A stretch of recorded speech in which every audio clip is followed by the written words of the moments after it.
There's just so much. You're listening to a Mamma Mia podcast. Mamma Mia acknowledges the traditional owners of land and waters that this podcast is recorded on. The following episode is about human trafficking and includes discussions about emotional and physical abuse. If this is triggering for you, it might be best to give this one a miss. Los Angeles is known as the City of Dreams. The most populous city in California, Los Angeles is surrounded by mountain ranges, forests, beautiful beaches belonging to the Pacific Ocean, and desert. It is the home of countless celebrities, and even more who hope to one day become celebrities. It is the land of hope. But Los Angeles is also one of the largest sites of human sex trafficking in the United States. If you were to drive down Figueroa Street at night, you'd see women on the sidewalks in bikinis, high heels, or short dresses, even in the depths of winter. You'd also see cars parked nearby. Inside are their pimps, keeping a close eye on the women who work for them. If you asked any of those pimps, they'd tell you that these women choose to work for them. But for some of these women, was it ever really a choice?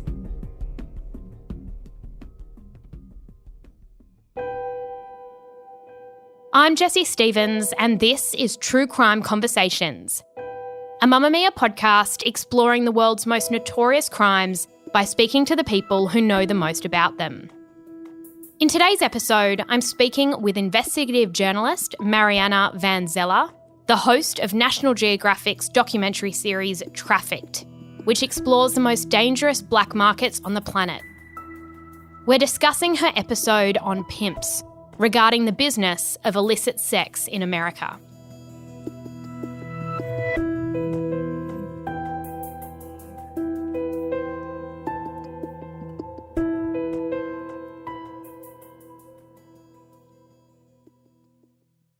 You wanted to expose the dark underbelly of sex trafficking in the US, and you actually started your search on Instagram. What did you find on Instagram? It was so surprising. You know, you think of these black markets in general, and certainly sex trafficking and pimping as something that happens in the darkest, most secretive corners of our world. And in fact, what we found when we started trying to reach out to pimps was that a lot of them are online, and they are advertising their services online, trying to recruit girls to work for them. And so on Instagram, if you know sort of the language, the secret language that they have, it's not difficult to find pimps. And so we started reaching out to dozens and dozens and dozens of them. And at the end, we got, less than a handful that actually agreed to talk to us. It was harder to get a pimp to sit down with us for an interview than it was to get a gun runner or a drug trafficker or any of these other, black market actors. Why do you think that was? I was curious throughout the documentary. Obviously, it's criminal and it's considered criminal, but as you say, you were able to speak to a lot of other traffickers far more easily. What is it about pimps and that industry that makes it so difficult to penetrate? I think it's a couple of reasons. I think some of the other episodes we filmed were actually filmed abroad in places where there's a lot of impunity. We can go, and I spent so much of my career reporting from Sinaloa, for example, in Mexico. And you could spend time there and have no problems and no difficulty in finding people willing to talk to you, obviously, as long as we disguise their identity and all that. But there's just a sense of much more impunity there. And so I think here there's just more fear of law enforcement. And on the other hand, I think in this particular theme, I think it's partly because they know that they are the most sort of hated people in our society. You think of all the black markets, sex traffickers are pretty up there in the list of bad people, essentially. And it's sort of unforgivable what they do. So they knew that that's what they were going to be portrayed as, or they were afraid that's what they were going to be portrayed as, I guess. And you found one former pimp, I think is how he identified, named Mickey, and you spoke to him. What was his story?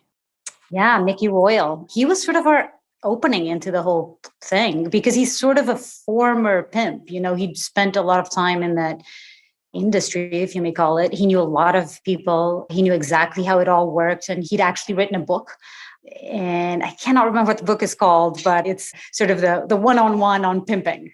He has tips for how to recruit girls, how to talk to them. In his case, he was sort of a love pimp where he made girls fall in love with him. And and he was willing to open up to us. But then sort of after that, that's when we started getting, more of the people that are still in the game. And I think those were some of perhaps the most eye-opening interviews we did with one pimp, for example, called Jack Knife. That was for me, I think, one of those moments in my career that was really eye-opening. I tend to lead the journalism that I do and the reporting that I do with a lot of empathy and always trying to understand the people that I'm interviewing or place myself in their shoes for a little bit. And I think that's one of the biggest strengths of documentary filmmaking.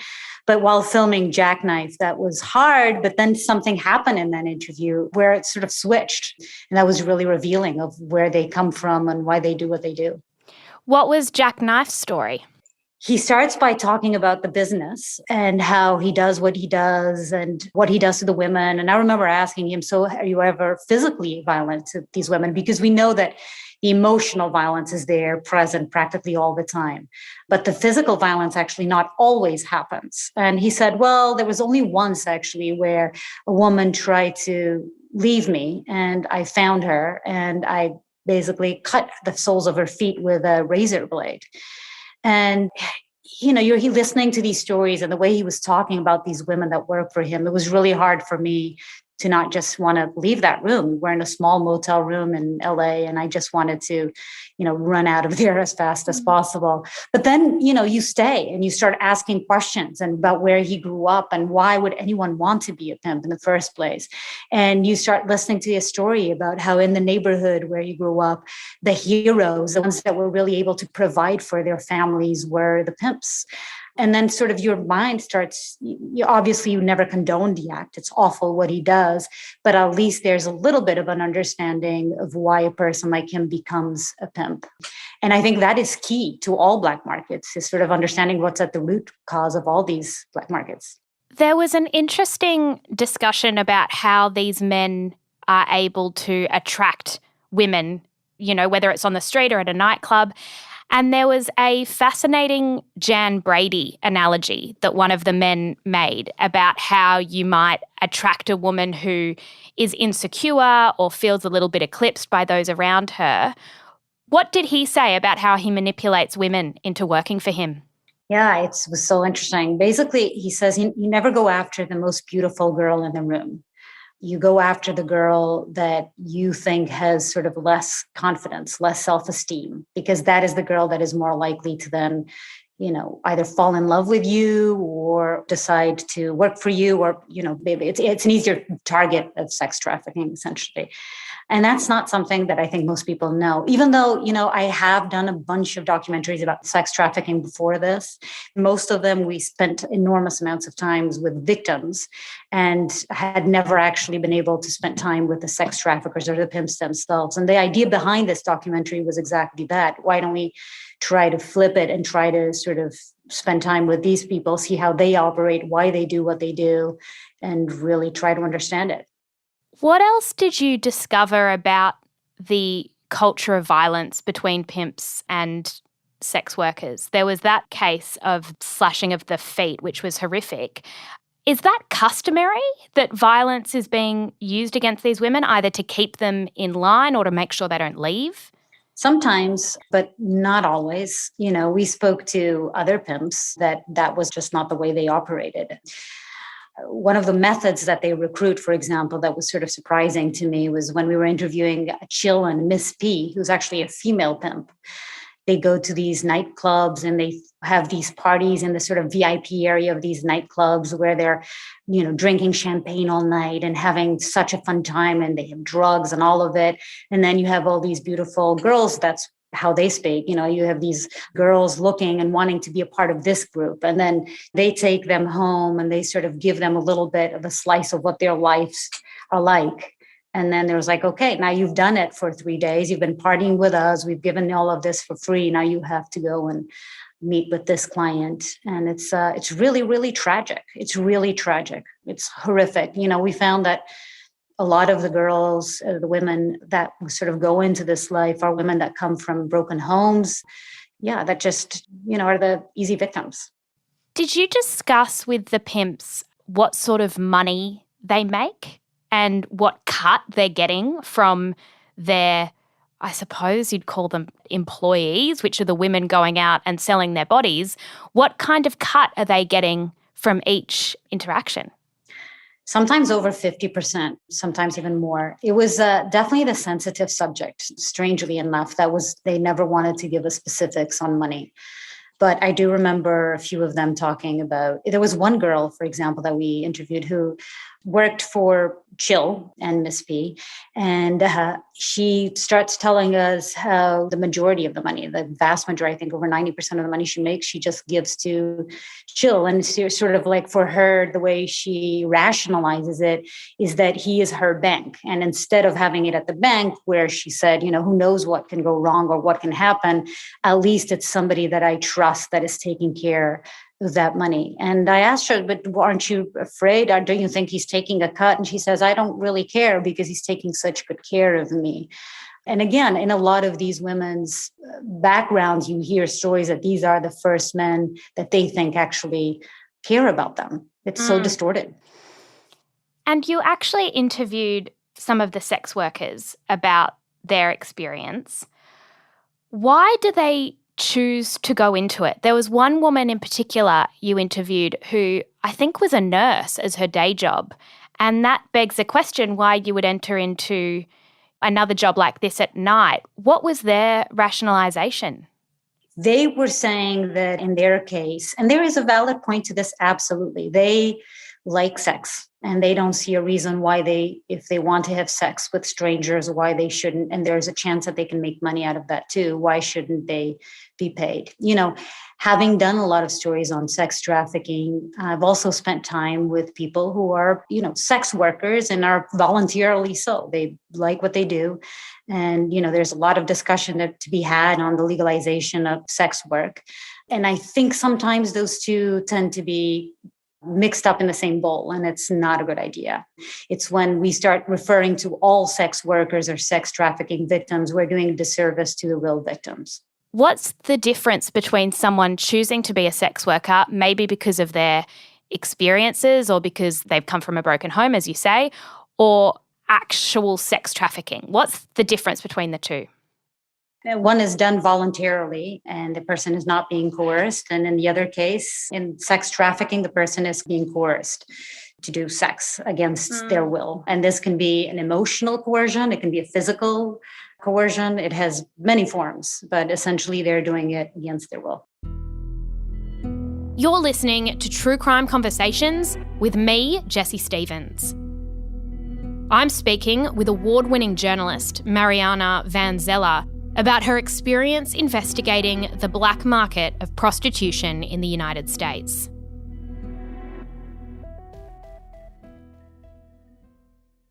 You confronted one of the pimps about what he was doing and essentially posed the term sex trafficking to him because by the legal definition, that's what he was doing. How did he respond to that allegation? Did they see what they're doing as sex trafficking? Absolutely not. They say that sex trafficking is a word that is being used now by law enforcement to figure out a way that they can go after them. The work of law enforcement and what they're doing in trying to combat sex trafficking is incredibly hard because the vast majority of these victims are unwilling to basically testify against their pimps or their sex traffickers. And for a variety of reasons, for fear, for believing that without them, they don't have a life. Again, the emotional component is very strong in all of this. A lot of times, it's just fear. I mean, knowing what they do, hearing the story of the cutting the soles of the feet with a razor blade, you can understand, or threatening to kill their whole family or all of that. I've heard so many of these stories.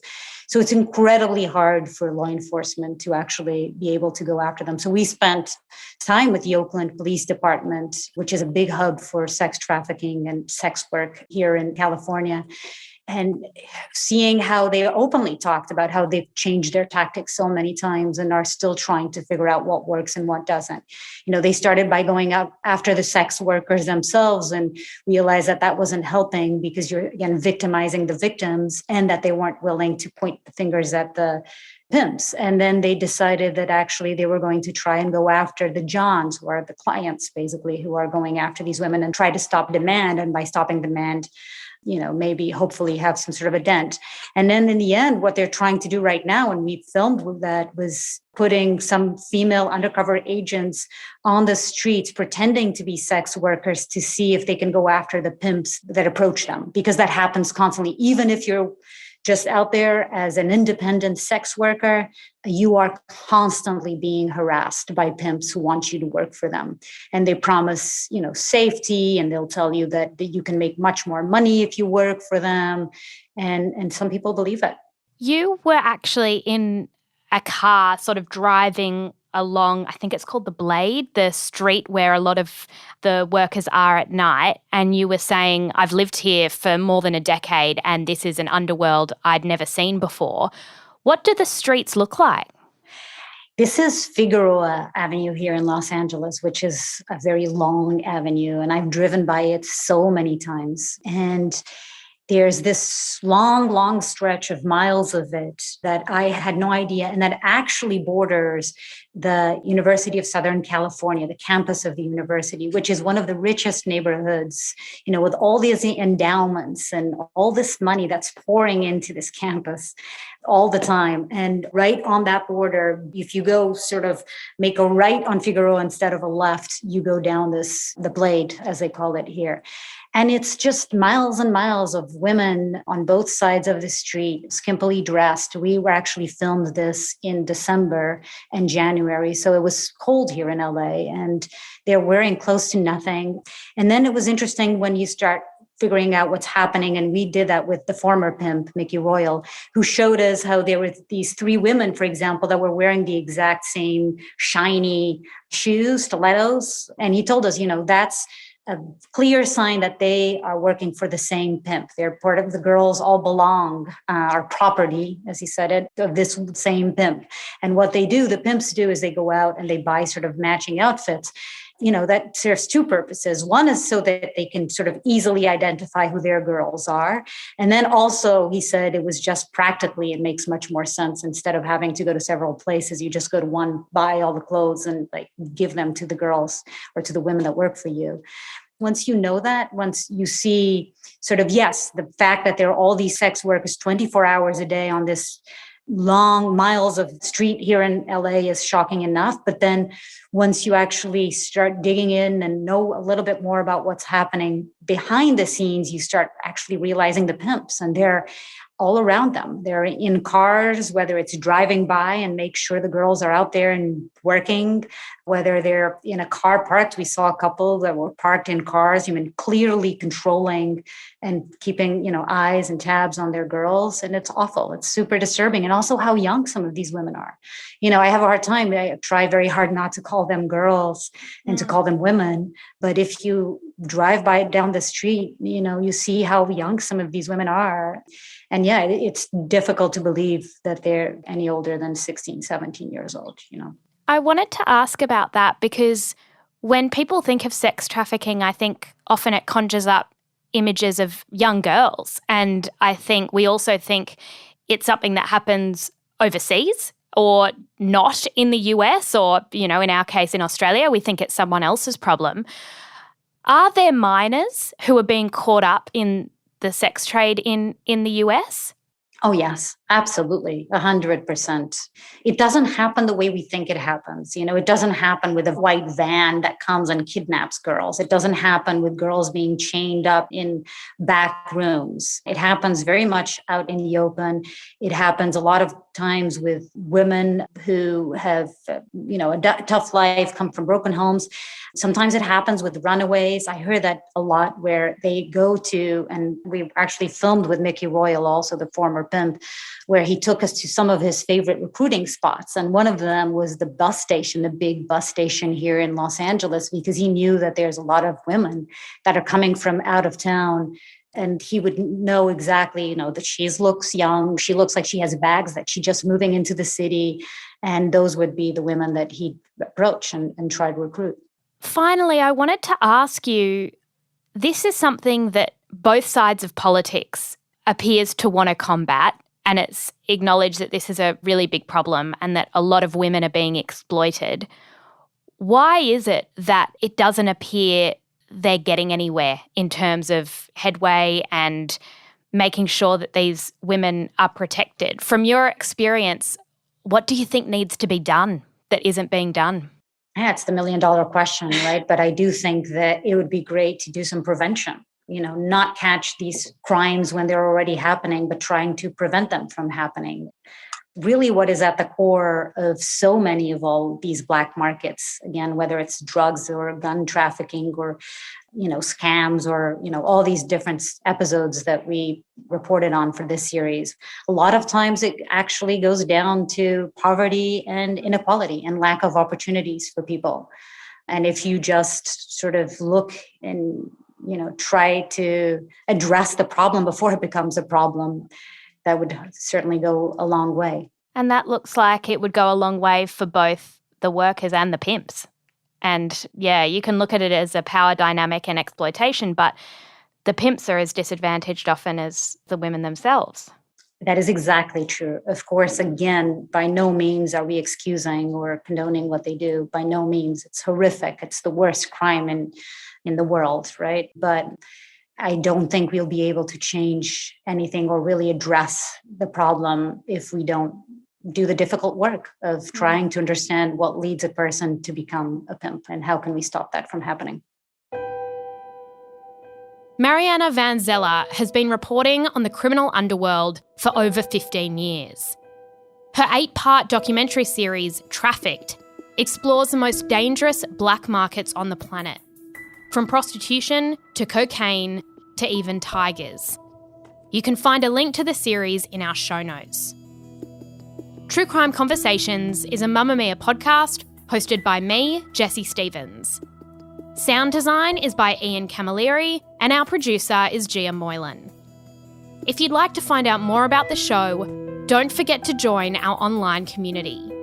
Just search for True Crime Conversations on Facebook and make a request to join.